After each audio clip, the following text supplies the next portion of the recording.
Dominus vobiscum, sequentia sancti evangelii secundum Ioannem.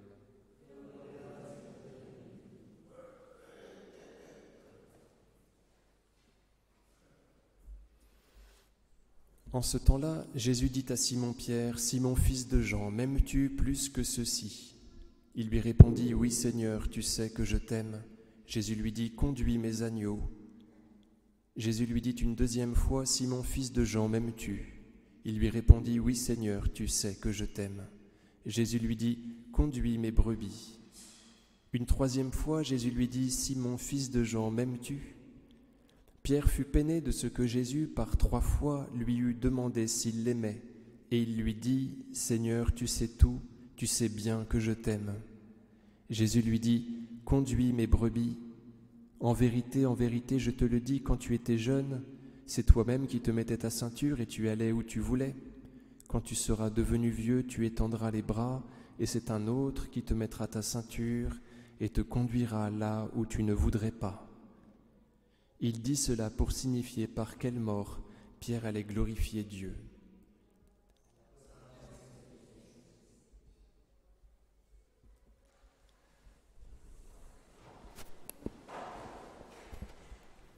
Au nom du Père et du Fils et du Saint-Esprit, ainsi soit-il. C'est la 3e fois, d'après l'Évangile selon saint Jean, que le Seigneur se montre ressuscité à ses amis. Il se montre, vous savez, à côté d'un feu. Quand les disciples arrivent sur le rivage, après une deuxième pêche miraculeuse, ils voient un feu de braise avec du poisson posé dessus et du pain. Et Jésus va les inviter à venir manger, vous vous souvenez, et ensuite il va y avoir ce dialogue entre lui et Saint-Pierre. On se souvient que Saint-Pierre avait commencé de renier le Christ et que au moment où il avait commencé de renier le Christ, il s'était approché d'un feu.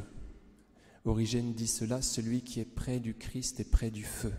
S'étant éloigné du Christ, il avait éprouvé le besoin de se rapprocher d'un feu physique, d'un feu matériel. Il était rentré dans la nuit et il avait, si vous voulez, pallié l'absence du feu qu'est le Christ en s'approchant d'un feu. Alors là, il est près d'un feu. Je dis cela parce qu'il y a un lien que vous avez déjà perçu, bien évidemment, avec le reniement du Christ. De même que Saint-Pierre va renier 3 fois le Christ va lui demander 3 fois s'il l'aime bien. Et on comprend qu'il s'agit de réparer par de l'amour nos manques d'amour.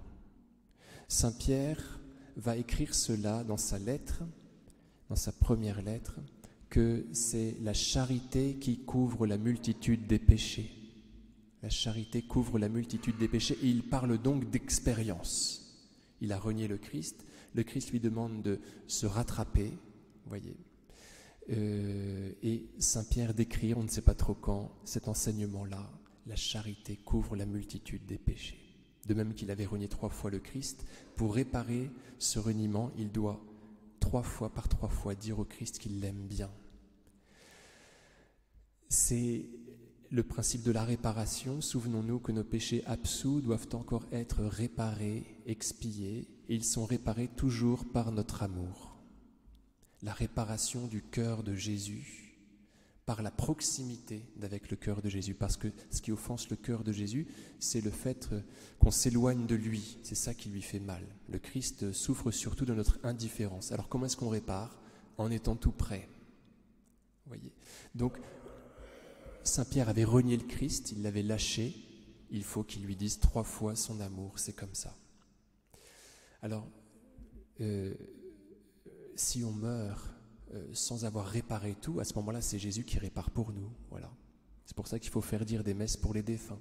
C'est sa propre charité qui est appliquée aux âmes des fidèles défunts. Mais sinon, tout se répare, puisque la justice va de pair avec la miséricorde. Alors tout cela peut se réparer très très vite. N'oublions pas le bon larron qui avait tué des gens certainement pendant sa vie. Il ne fait pas de purgatoire parce qu'il a tout réparé en quelques minutes, en quelques heures, en mettant sa confiance en Dieu. Et cela était un amour considérable. Donc on peut réparer très vite, vous voyez, mais il faut quand même réparer. Alors je reviens un instant à l'Évangile et après je vous laisse en paix. Ce petit dialogue entre Jésus et Saint-Pierre est inauguré par une humiliation de Saint-Pierre. Je pense qu'il faut le comprendre comme ça. Alors Simon, fils de Jean, m'aimes-tu plus que ceci ? Parce que souvenez-vous, Saint-Pierre avait dit, si tous te laissent, moi j'irai avec toi jusqu'en prison et jusqu'à la mort. Et alors, Jésus, parce qu'il aime bien Pierre, se moque gentiment de lui. Je pense qu'il lui dit avec beaucoup d'humour, avec un petit peu d'ironie gentille, alors est-ce que tu étais vraiment meilleur que les autres ? Avec un petit sourire comme ça. Vous voyez comme Jésus est bon dans sa manière de nous rabaisser pour qu'on puisse en fait retrouver la posture juste. Voilà Saint-Pierre, t'es pas si bon que ça. Remets-toi tout petit pour bénéficier de mon amour. Donc, chers amis, entrons dans ce dialogue avec Jésus, faisons-nous petits devant lui, recevons toute sa grâce de cette façon. Au nom du Père et du Fils et du Saint-Esprit, ainsi soit-il.